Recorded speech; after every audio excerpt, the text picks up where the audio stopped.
Rasheem, how you been, man? Good, man. Good. How you? Good, good. I've been good. Been doing well. Keeping busy. That's about it. Yeah, yeah. What you got going on over there at Imagine Realty? We just man, working on a lot of projects, all AI stuff, Mm-hmm. mainly voice AI and some Okay. automation systems for clients. Um, Also working on some SaaS products that we're developing as Oh, well. okay. Yeah, yeah, yeah.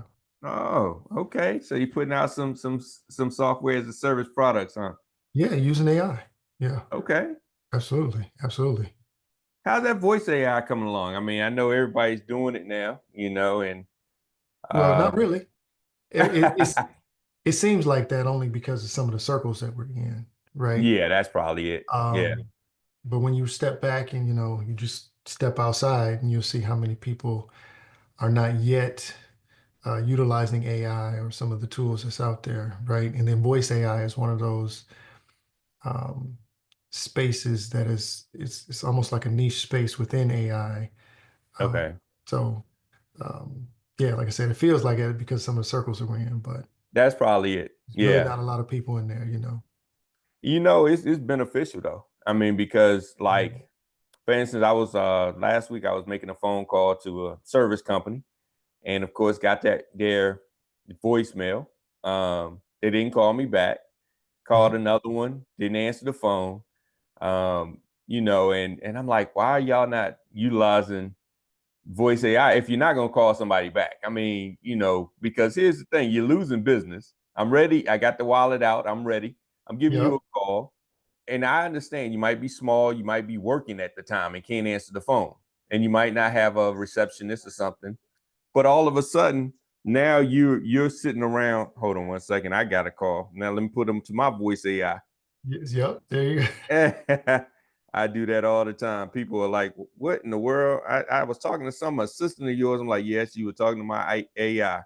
Yep. So, but yeah, I mean, I was telling them, I said, I can't understand why you wouldn't call somebody back. I mean, you're missing out on business. This is your business line. Um, if you don't call me back, like honestly, within the hour, I'm gonna call somebody else. First person to answer the phone, person that gets the business. And with voice AI, they can answer the phone, they can answer the questions, they can schedule the appointments. Then all you have to do is just check your calendar and go Yep. from there. Absolutely.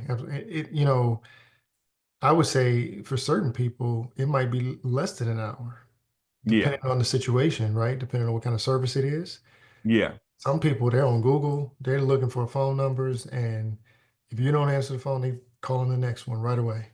yeah, yeah. And it's no forgiveness. No, So if you were to call me back like today, I called last week, and let's say you would have called me back, you I'm didn't be like, already. look, even Look, if I didn't find somebody, I'm still not using you because if it takes you this long to just call me back, I can imagine what the service is going to be like. right, right, right. You're Yeah. absolutely right. So I mean, I've talked to companies about it, and I'm like, well, it's a lot easier. They call a lot of times if set up right, if set up correctly, people Yep. don't even know it's AI. Like True. when people call my phone, they don't even know it's AI. They literally think I have an assistant, and it's beautiful because I can look at the transcript and I can text back what I wanted to say. So all that's really great, but nowadays it's gotten so good with the voice. Mhm. It doesn't sound robotic. Yep. Um, it can be actually engaging. So based on if you train it with your knowledge base, it can answer all the questions, even more questions than because now you can feed it sources that you might not be up on at the time. It can interact with them and push them in different ways. Like, hey, I was on a demo the other day, and it was so great where the guy said, "Can you do something?" And it was something way off. The company didn't even do it. And the AI said, "Well, I can't help you bake a cake, but I can help you with this." And I Yeah. thought that was really innovative. We've come a long way with it in a short period Absolutely. of time. Absolutely. Absolutely. Yeah, there's so many ways you can utilize voice AI, even outside of just customer service too, as well. Yeah. Yeah, So, yeah. what are some of the things that y'all are doing with it? A lot of it is customer service based right Hmm. now. That's the biggest thing because what you find is that, like most things, most people don't like change. Okay. They struggle with change. Hmm. And AI is still in an early adopter stage. And Yeah. so it's hard to get people to shift utilizing AI if they don't understand a true value assign, that can help them, right? Um, and so that's why I tell people too, is like, don't try to sell AI, Okay. sell a solution. Because when you're selling AI, people naturally, one, they're going to struggle with change because it's something Hmm. different. And then two, they're going to be looking like, okay, it's one thing to try to understand your product or service that you're trying to sell them. But then on Yeah. top of that, they're looking at, well, what's this AI thing? Right. So they want to dissect that and get into that. Yeah. Meanwhile, you could have created a solution for them and got them going. Exactly. So it becomes another stopping point within that sales process. So I tell people, don't sell AI, sell the solution. It just so happens to be I'm using AI. Yeah. So they Right. think it's Megan answered the phone. Like like that movie. They be like, oh, it's this robot that's answering my phone. No, it's Yeah. really not. And Yeah. um, I do understand that. And that brings up another point as far as like the fear of change. People think that AI is going to take their job. It's going to um, take over and all of a sudden change the way they do business as far as like make the decisions for them, which in some cases, if you teach it to do so, it can make decisions for you. But they think that all of a sudden, once you activate it, it's going to be like the Terminator and it's going to just take over. Yeah. No, I like to tell people, couple things. One, if you are scared of AI, it's a tough situation to be in because it's here and it's coming and it's continuously growing. Yeah, Um, and AI itself is not going to take away your job. Somebody that knows how to program AI that's it. agents is going to be taking your job. But the other part of it is, if you really look at it like AI being able to help you unlock your superpower, Hmm. that is a better thought than it taking over, right? And what I Yeah, mean by that is like AI is really leveling the playing field, right? yeah. You just think just 5 years ago, all the different ideas or visions you might have had for things you saw out in the world, you're like, man, there's got to be a better way to do X, Y, Z. Hmm. Well, if you wanted to create something, it was going to take, you had to create an MVP. You needed, Hmm. 50 to $100,000. You needed some developer to help you develop things, and that Hmm. idea might not ever get off the ground, or you don't even get started with it because you know it's going to take you, X amount of dollars that you don't have, or what Yeah, have you, or you might yeah, not understand how to even build the thing that you are thinking about. yeah, But with AI, you can utilize ChatGPT, Claude, whatever it may be, and help brainstorm all of those ideas and then actually have it build the idea for you. yeah. So, That's true. man, Yeah. And actually the funny part is these youth, they came out the womb getting technology. So they already get it. They're creating videos that are amazing and different websites and apps and stuff. And they're doing it for fun. They're not even doing it for business.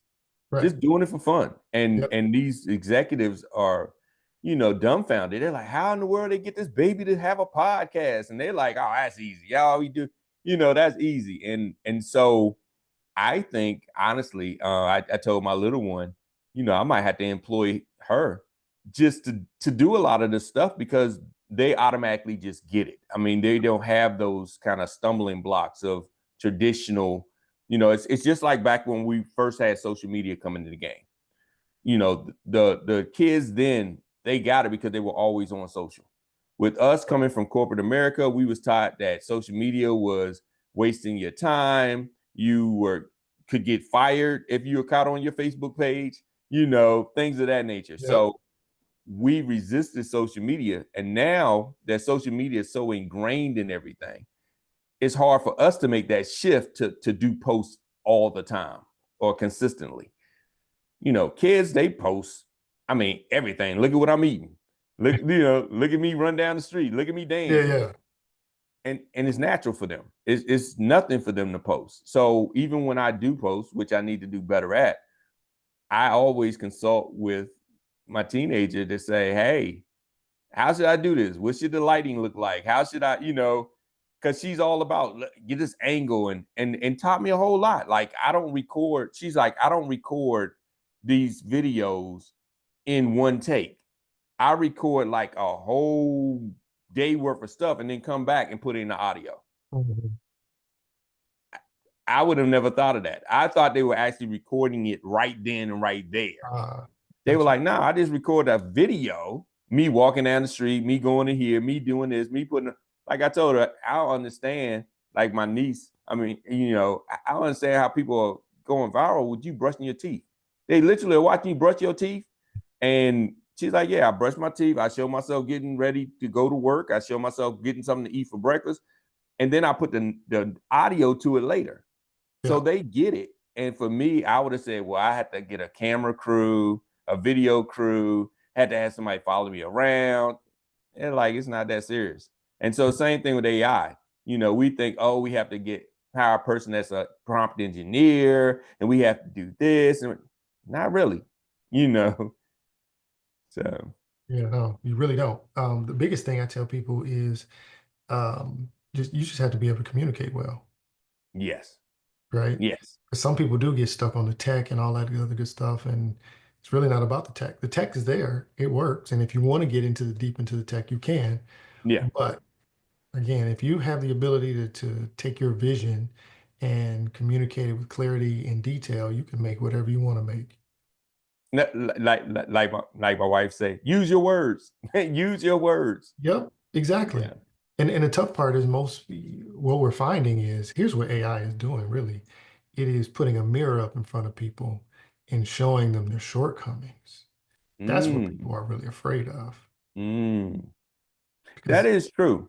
Because sometimes I do get caught up with communicating with AI because I try to overthink it and be so smart. And it's like, just tell it what you want, tell it what's going on, tell it what stumbling blocks, what results you want.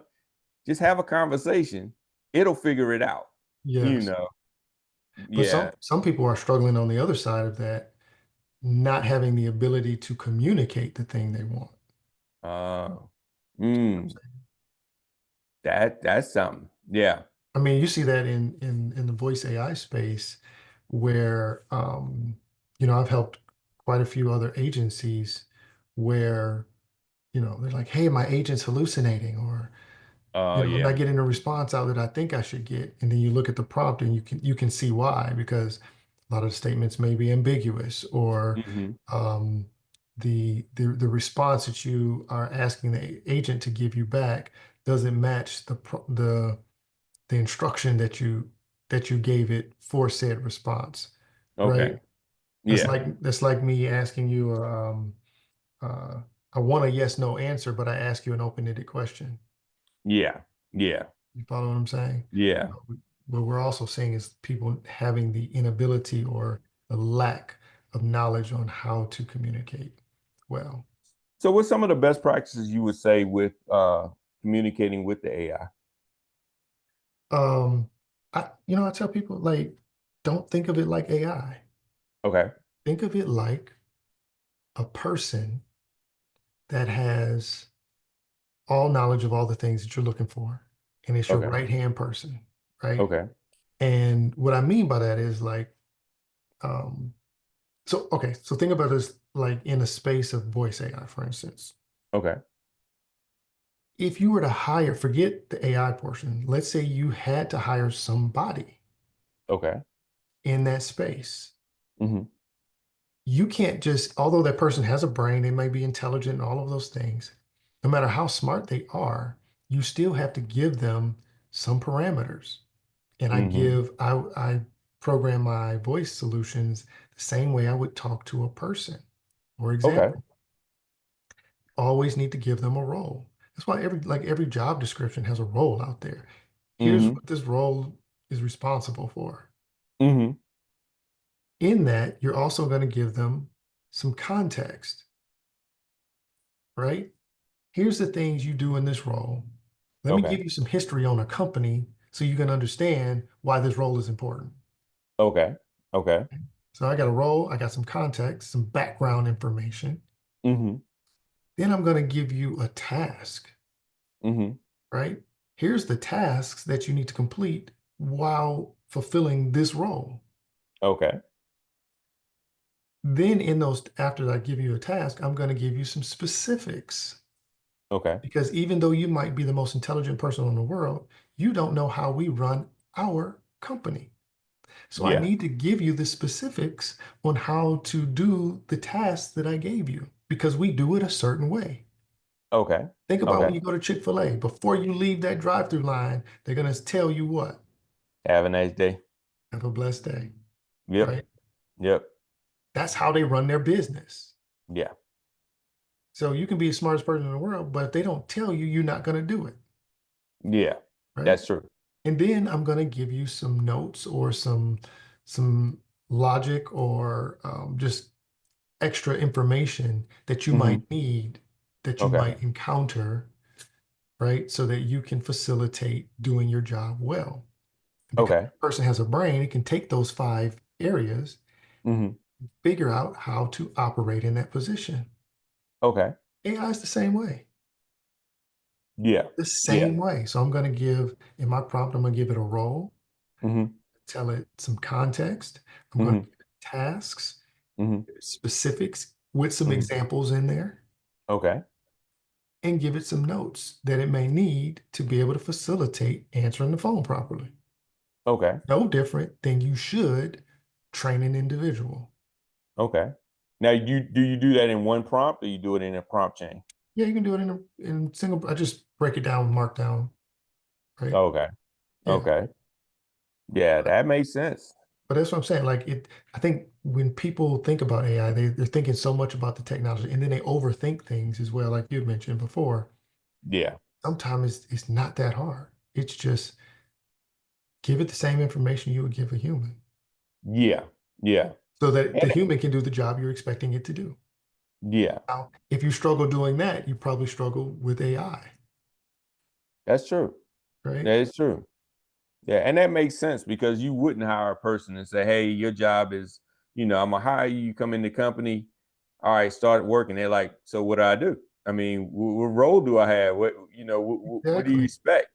All I know Or is the name of the company. That's yeah, it. right. You know. Or think of it like this. Let's say we're not even talking about voice. Let's say we're using ChatGPT or Claude or something like that. hmm And you're looking for a specific type of outcome. Okay. And maybe you're not getting the outcome that you expect or the level of detail you're expecting out of the output. hmm I mean, here's the analogy I give people. Let's say, think of ChatGPT as a master builder, a home Okay. builder. Okay. It knows how to build all kind of homes because it has history, it has knowledge, all of this stuff, right? hmm But if you just turned and said, let's say this person was a human, okay? hmm And I talked to my master builder and I said, hey, I need you to build me a house. hmm And that's all I gave it. They can go build a house and come back and say, Yeah. hey, RaSheem, I got your house. And you'd be like, "Ugh, it's not what I wanted, Yeah. but I didn't communicate. But if I tell it, hey, look, your job is to build communities. hmm So let me tell you about our company. We go out into, certain areas, we buy land, we build communities, and we help flourish the economy. hmm So your job is to go find the land, pour the foundations, do these things, right? Okay. And let me give you some specifics. We're building luxury homes. So all these homes are 4,000 square foot and higher. They have 2 stories. They got at least hmm 3 garages. They have this, hmm this. Now I gave you specifics about what we're going to go build. Okay. And by the way, we're only going to build in these communities or these communities, and we're going to have common areas for people to have community and all of those hmm things. The likelihood of me getting out now what I want is Yeah. significantly greater, Okay. right? It's Yeah. the same thing. Yeah. It's the Yeah. same thing. And the beautiful thing is, over time, as you continue to work with it, it learns more and more about you. So Yes. that communication becomes a little bit uh, less because it already knows a lot of the meat and potatoes. That's the one thing that I learned early on. I used to use like Chat GPT, and then I would delete all my old results. Stop looking at me like that, man. And so I would do it just to declutter. I'm Yeah. okay. I did that. That was cool. I would delete it, and then I realized it's learning, so I'm deleting that knowledge and I'm starting all over again. Yep. And so now what I do is I purge only stuff that's off scope. So if I'm, let's say I'm talking business and then I log into my Chat GPT and I say, hey, give me a recipe for spaghetti. That's not what I do.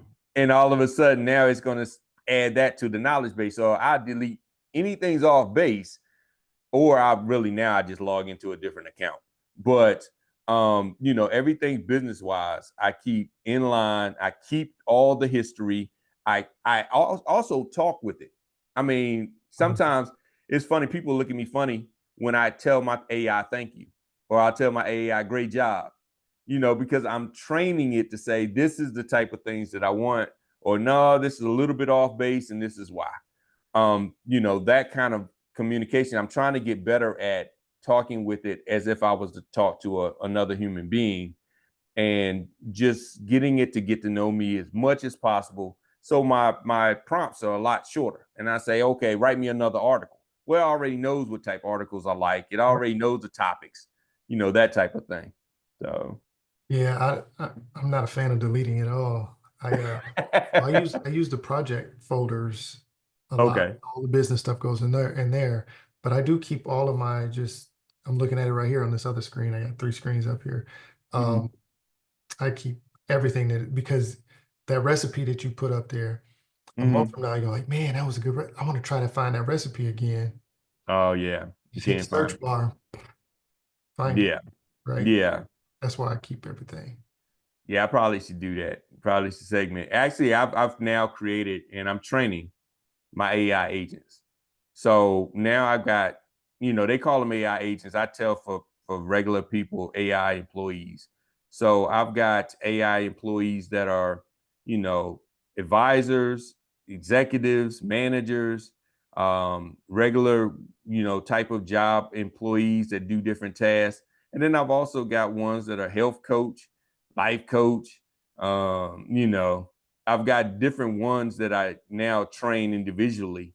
And that helps me as well because I know they're already programmed for that line of thinking. And so I just talk with. Haven't gotten to the AI girlfriends yet. I saw that online where there's people that have these AI relationships. And I'm like, that's crazy. Yeah, but you know what? I think there is a valid use case, not necessarily girlfriends portion, but think about, and this was something that I was working on, haven't decided if I'm going to do it or not, but Mm-hmm. think about all of the um, maybe elderly people who don't have a lot of family, right? Yeah, that's Might a be in good a one. home or something of that nature. Mm-hmm. Still may be able-bodied and all that stuff, right? But there are many homes out there where they go and they have their own community because they don't have either somebody to take care of them or they don't have a lot of family. And so imagine having an agent that could operate as a friend or something like that, right? Yeah, Hey, Susie, you say you were going to bingo on Wednesday. How did that go? Did you have fun? Did you win? And just so it can have some memory and know yeah, about the previous conversations, right? Um, yeah. I can see people, enjoying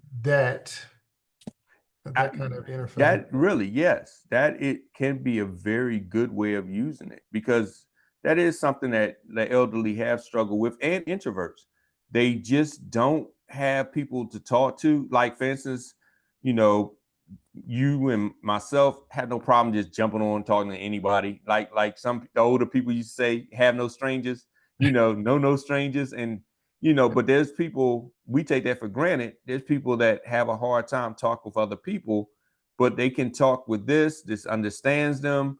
It talks back to them, and even with like people with some mental challenges, like Yeah, they may be forgetful. This can remember what we talked about the other day and expound on that conversation. No, we already talked about that, because I do know with some of my elder family members, you'll have a conversation and then 10 minutes later they're talking about the same conversation as if it's the first time they told you, and you're like, we just talked about that. But of yeah, course, you just let them talk. With AI, it can keep that conversation going, so forth and so on. And I think that mental engagement will help them keep their mental sanity as well. So yeah. You can even expand that to think about different services uh, like help services, maybe like Alcoholics Anonymous, right? Where, yeah, hey, it could be an accountability buddy. Call me yeah, when it's 2 a.m. in the morning, yeah, yeah, right? yeah. They talk me off the ledge. Talk. Hey, what's going on? What you doing? Blah blah blah. You stated that you wanted this. This isn't in line with what you're doing based on your responses. Yep. So, and it's kind of hard to, I guess you would say it's kind of hard to lie to AI, because it's keeping track of everything's going on with you. So you can't say, well, I didn't say I was going to do that, because it's going to be that smarty pants is going to be like, no, at 2 a.m. Yeah. on Tuesday, you said, you Word know. for word. This is what would you like me to play back the recording? Exactly. So Yeah. yeah, I can definitely see that as a use case for it. I'm getting, like I say, I'm actually deprogramming myself and getting reprogrammed to utilize it a lot better. I mean, I'm starting to, instead of doing all the typing, I think that's another hurdle too. Do the voice. Yeah, just talk to it. I talk to it all Because the time. yeah, now it's getting your actual tone, is getting your, emotional state, where typing is just giving words, and so there's no context to it. Yep. So I'm getting better at that. So, No, that's good. Well, talking to it also helps just for having the ability to be mobile okay. and kind of kill two birds with one stone. I could be working on something here, but talk to it on my desktop over here, and it can Okay. respond back to me, especially if I'm doing something that doesn't take a lot of brain power where I can still focus on the conversation. Yeah. But I need to get this done too, right? Yeah. Or when I say mobile, like I'll be in the grocery store with my earbuds in and just having a conversation, brainstorming about another software platform that I'm going to create, right? Yeah. And I like Yeah. it because the whole conversation is transcribed. So when I get back home, if I want to Okay. type, I can pull up that, drop it in a project, and keep it moving. Yeah. Are there any apps that you favor for that type of thing? ChatGPT. Okay. Yeah, You just hit the mic, huh? Instead of yeah, absolutely. type. And not just so there's two mic buttons there. One is a Okay. button to just dictate, so you're not typing, but Mm-hmm. it just translates your speech to text. That's one Mm-hmm. aspect. The other one, you can actually there's like three vertical lines in the Okay. bottom where you can actually have conversation back and forth. Oh, okay. Didn't they just roll that out, or they've Uh, it's, always had it's that? been out. They haven't always had it, but it's been out for some months now. Okay. Okay. Yeah, yeah, probably at least 6 months now. Oh, I need to start using that one, because I know about the dictation one, but yeah, I need to do Yeah, so that. the little white button. Okay. Yeah, that one you so you can pick your voices. They got like 9 different voices you can pick through to Okay. have conversations with. So yeah, that's Yeah. very handy. Yeah. And that really helps you, like you say, with the brainstorming. How long does it take you to brainstorm, like when you're putting together a project? Let's say you're working with a client, you're setting up their voice AI, you got to get through the brainstorming discovery. How long does that usually take you to kind of get it set to where it's ready to go? Well, honestly, I don't even use the brain for clients. I don't generally use AI to brainstorm. And maybe it's because just in my background. So I have a background in electrical and computer engineering. And Okay. a lot of the things I did in my past life in corporate America Hmm. was development of new products and services and all of that other good stuff. So most things you'll find are the same. Okay. Yeah. So that part's easy. Okay. Brainstorming mainly comes when um, I see I see an issue somewhere and I want to create a solution for it. Okay. I'll Hmm. try to like brain dump all of my ideas out just so I can get it organized first, Okay. right? But then Hmm. secondly, um, use it, you know, as an advocate to be able to ask me questions about how did I want to actually implement this piece here and here so you can get the development to go a little bit further ahead. Because what I Okay. like to do is I'll take ChatGPT, have these conversations. So I'll brain up an idea and Hmm. then say, all right, give me some feedback. Where are the holes that I'm missing? What are the things that Okay. I don't see that could stop this idea from working well, right? Okay. Um, and what are the parts that need more detail? Hmm. So we'll Hmm. go back and forth about them, like, oh, I don't know if I like that. And I talk to it like it's a human, right? Okay. And we finally get a lot of detail. And then from that, I'll ask it to create me a PRD out of it Hmm. so that I can take that requirements document and drop it into another no-code platform like Lovable Bolt, Cursor, Hmm. something of that. And now we can actually start developing it. So I can take that PRD from that brainstorm and drop it in there, and 75-80% of the product is created Okay. at that point, Okay. right? Yeah. So it's already specifying all the requirements, those 5 requirements that you have. Oh, no, no, outside of those things, those five Okay. requirements, I usually use that for voice solutions and things like that. Okay. I'm talking about like, for example, I created this for my son. He's a really picky eater. Hmm. And I was trying to create a different way to introduce him to new foods without mealtime being, you know, contentious, right? Yeah. And so I know he's very competitive. So I Hmm. was thinking, I'm like, it would be awesome if we could create something simple where I can create challenges for him. Like, hey, you need to eat more protein in your diet. And every time you Okay.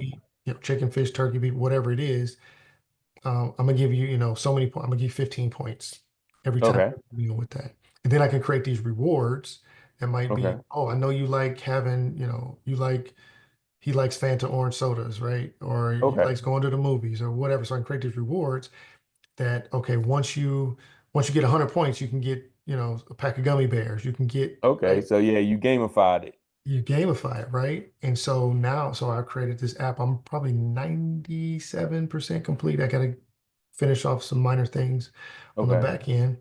But I had that conversation with ChatGPT, told it to create me a requirements document Hmm. for developing this software. Okay. So not just a prompt, but this is like what kind of database we're going to use, what login system we're going to use. Then I Yeah. thought, well, I'm not the only parent that has a child with picky, that's a picky eater. I got on Yeah. Facebook and I found that there's hundreds of groups out there for parents that have children who are picky eaters. So I'm like, man, Yeah. I can monetize this, right? Yeah. So what monetization strategy should I use? What, you know, Okay. should I use Stripe to integrate all of the, all of those things? Yeah. And he pulls out all the requirements and tells the no code platform Hmm.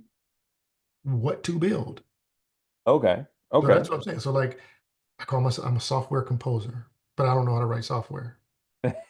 This is what I meant by leveling the playing field, right? Yeah. Yeah. In the past life, I would have to pay somebody Yeah. Thousands of $100,000 dollars. Yeah. to Yeah. write that. And that's on the Fiverr side of it. You know. Right. Yeah. So I do it myself. It makes sense. And I think that's the other great point you're making too, with understanding how to communicate. With it, you now that is the, I guess you would say, human aspect that is irreplaceable.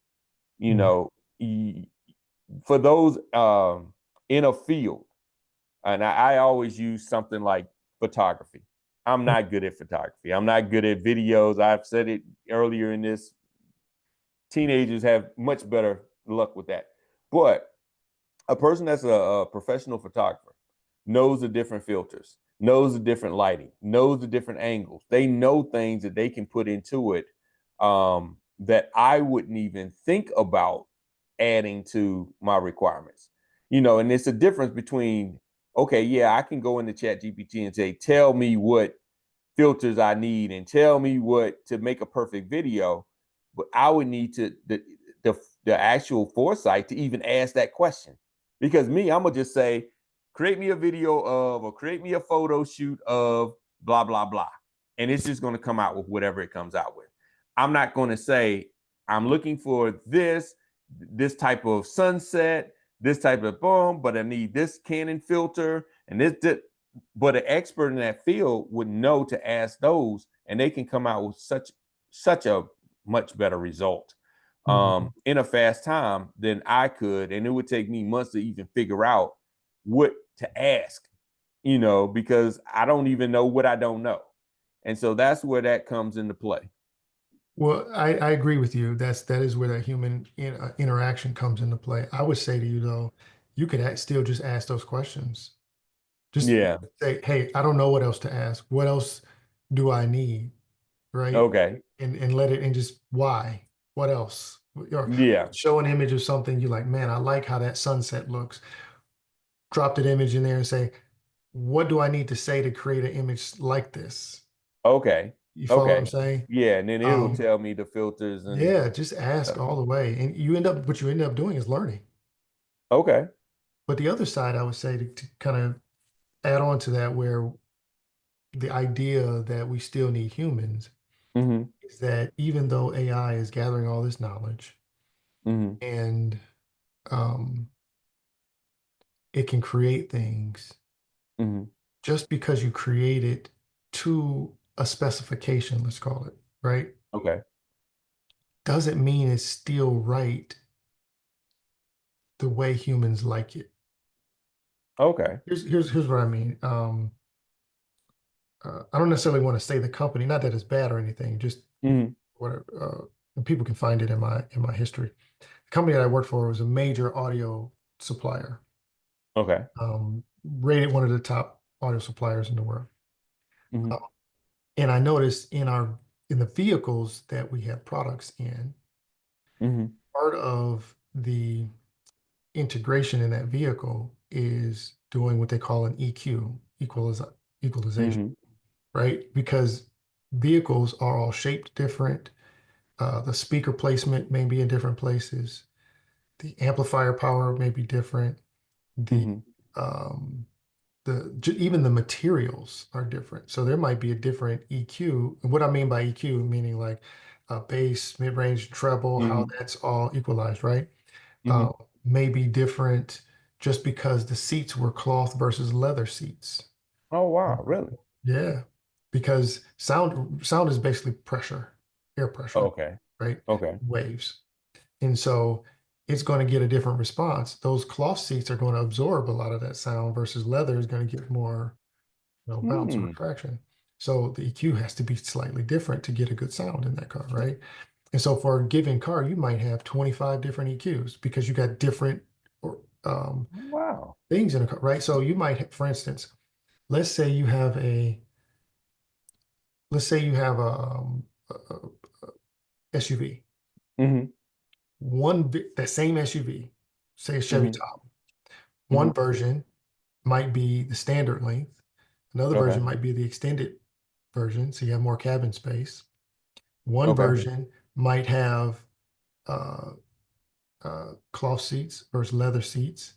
Okay. Then those cloth seats could have a sunroof or a non-sunroof or one of those full glass roofs, right? And then you could have a leather seat with the full glass roofs and things of that. You understand what I'm saying? So you have all these Wow. different variations that could come about, Yeah. but the customer doesn't care. They just want to get in and make it sound good, right?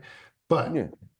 with that, there, I don't even know how to, with that, there's, Oh, when you raise your hand, yeah, oh yeah, it picked it it up. gave you a Yeah. raised hand. Yeah.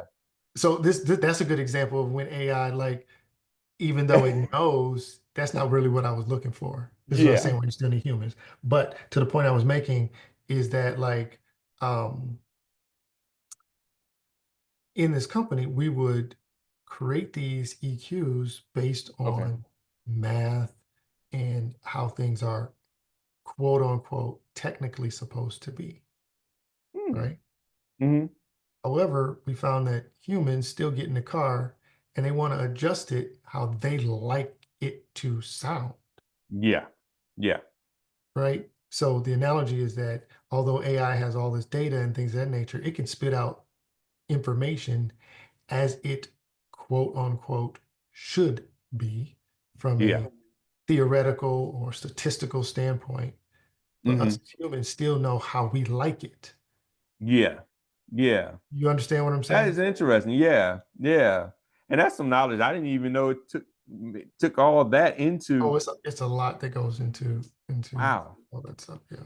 Yeah. I just thought that they, when they put in the certain systems, kind of was out the box. Yeah.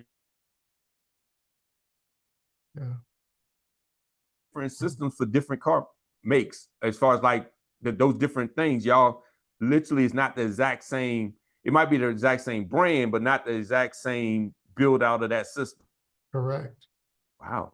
Correct. And then you get into things, I mean, I know we're getting off base a little bit too, but we get, I mean, think about if that car had, now every car now does, I believe, has Mhm. navigation in it. But at one point, 10 years ago, it was an upgrade to have navigation in there. Then you Yeah. have things where, okay, when the music's playing and the navigation needs to kick in, what do you Mhm. want to do? Which speaker do we push it through all the speakers, or do we just push it through the left front speaker where the driver is?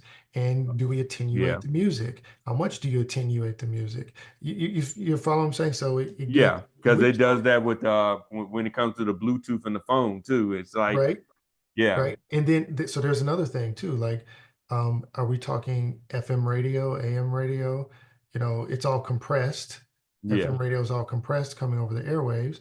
Well, that's yeah. different than how it sounds when you have your Bluetooth connected to your Mm. vehicle. It's different when you have the aux jack plugged in. It sounds different, right? So you have different EQs for every single one of those inputs as well, Yeah. Huh. right? So that's the same with AI then. I mean, it's the different variables. One I think in business, one of the big challenges is, you're doing different things for different people as well. So you have different audiences. You may have your core audience, but you have influencers, you have other types of audiences that it needs to adjust for. So one message doesn't fit all, or one Right. actual process doesn't fit all.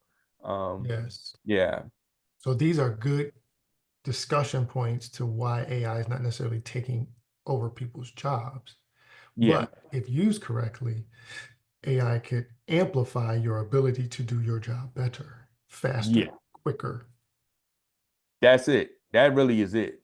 That $6 million man approach, faster, just more efficient.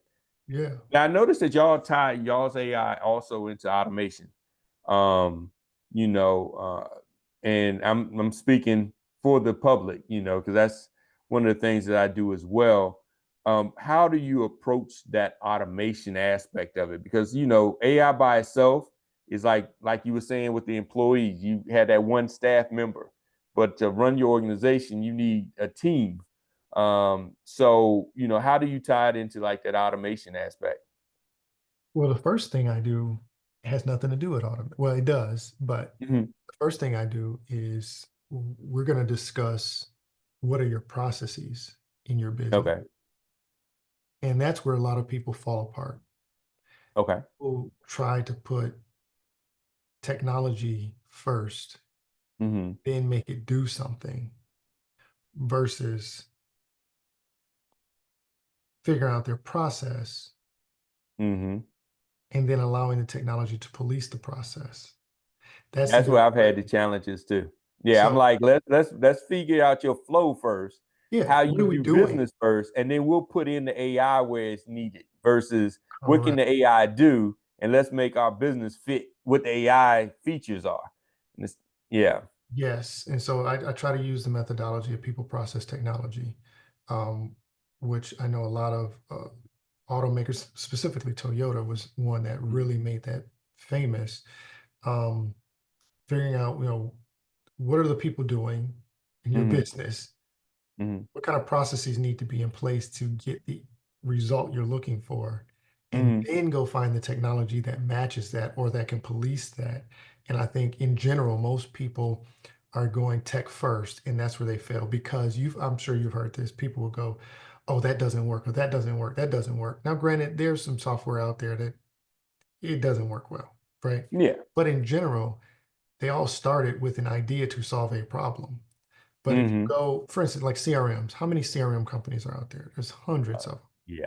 And Yeah. everybody go, well, I've tried 10 different CRM companies and they all fail.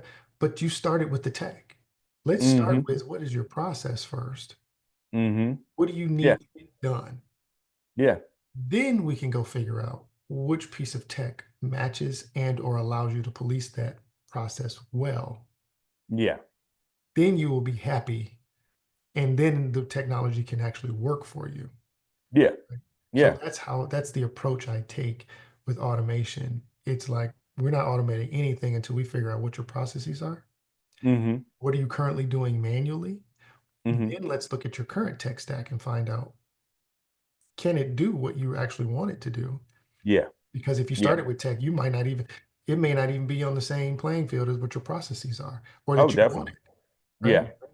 Yeah. Yeah. Um, and then if it can work, we'll integrate those things. Mm-hmm. Right? And then if it doesn't, now we have to look at what other technologies will work to satisfy what you're really trying to accomplish. Yeah. Yeah. And then another thing that I always do is um two other questions I always pose. What are your team willing to do? Because it can have all these features and be real powerful, but your team isn't willing to use it.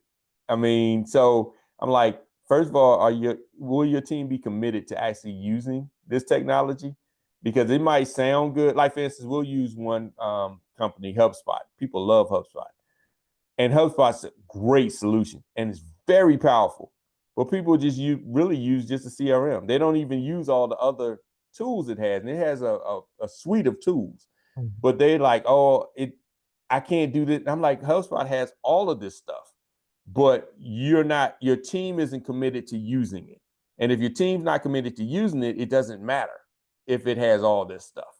Yeah. And then the second thing would be if you are stacking, will this stack continue to sync once there's updates?